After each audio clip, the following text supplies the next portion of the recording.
الأهلي يرحب بالتعاقد مع مهاجم الهلال السعودي. الأهلي يحسم صفقة المهاجم الأجنبي بشكل رسمي. ولكن قبل بداية الفيديو لا تنسوا الاشتراك في القناة وتفعيل الجرس ليصلكم إخبارنا الأهلي فور نزولها.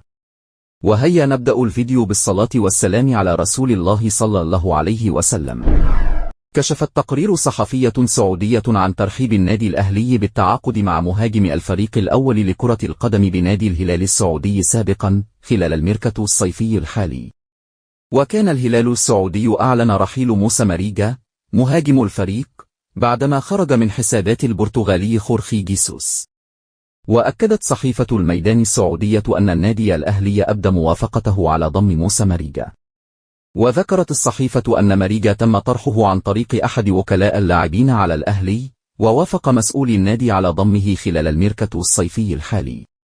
ومن المنتظر أن يعرض النادي الأهلي فكرة التعاقد مع موسى ماريجا على مارسيل كول مدرب الفريق، وذلك في حال تعثر المفاوضات مع مهاجم جيون الكوري جوستافو سوزا. الأهلي يحسم صفقة المهاجم الأجنبي بشكل رسمي.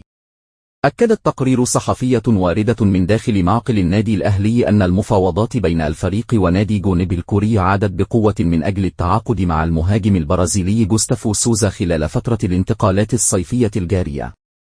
وأضافت التقارير أن نادي جونيب في طريقه للموافقة على عرض الأهلي المصري، في ظل تصميم اللاعب الكبير علي خوض هذه التجربة والانتقال للفريق القاهري. وشددت بعض المصادر أن اللاعب قد يصل إلى القاهرة في نهاية الأسبوع الجار إذا ما صارت الأمور بشكل طبيعي، خاصة أن كولر يمنح اللاعب الأولوية في المرحلة القادمة.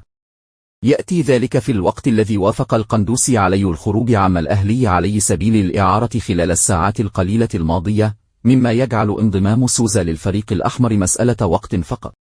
وأشارت بعض التقارير أنه في حالة حسم الصفقة بشكل رسمي وخضوع اللاعب بشكل رسمي للفحص الطبي في نهاية الأسبوع الجار، فسيطير اللاعب مباشرة للالتحاق مباشرة ببعثة الفريق.